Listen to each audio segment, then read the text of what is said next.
The casket of George Floyd is removed after a public visitation for Floyd at the Fountain of Praise Church in Read MoreHOUSTON. The black man whose death has inspired a worldwide reckoning over racial injustice will be buried in Houston Tuesday, carried home in a horse-drawn carriage. George Floyd, who was 46 when he was killed, will be laid to rest next to his mother.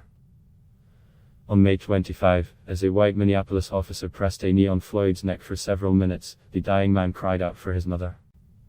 His funeral will be private. A public memorial service was held Monday in Houston, where he grew up. Some people attended. Under a blazing Texas sun, mourners wearing t-shirts with Floyd's picture or the words, "I can't breathe," one of the other things he cried out repeatedly while pinned down by the police officer, waited for hours to pay their respects.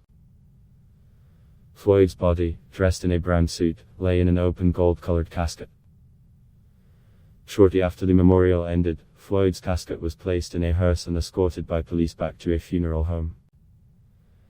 As the hearse drove away, 39-year-old Daniel Osorobo, a Houston resident who immigrated from Nigeria, could be heard saying, "Rest in power. Rest in peace. I've been stopped by police. I understand the situation. I can only imagine," said Osorobo, who works as an engineer in the oil and gas industry. "What if it was me? What if it was my brother? What if it was my sister? What if it was my son?" Those were questions that many black Americans have asked not just in recent weeks, but for decades. Floyd's death sparked international protests and drew new attention to the treatment of African Americans in the U.S. by police and the criminal justice system. In the past 2 weeks, sweeping and previously unthinkable things have taken place. Confederate statues have been toppled, police departments around America have rethought the way they patrol minority neighborhoods, legislatures have debated use of force policies, and white, black and brown people have had uncomfortable, sometimes heated, discussions about race in a country that is supposed to ensure equal opportunity for all. Calls for defunding the policy have cropped up in many communities, and people around the world took to the streets in solidarity, saying that reforms and dialogue must not stop with Floyd's funeral.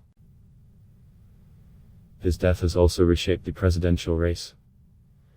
President Donald Trump is hoping to rebound from one of the lowest points of his presidency, as recent polls show that 8 in 10 Americans believe the country is headed in the wrong direction and even spiraling out of control.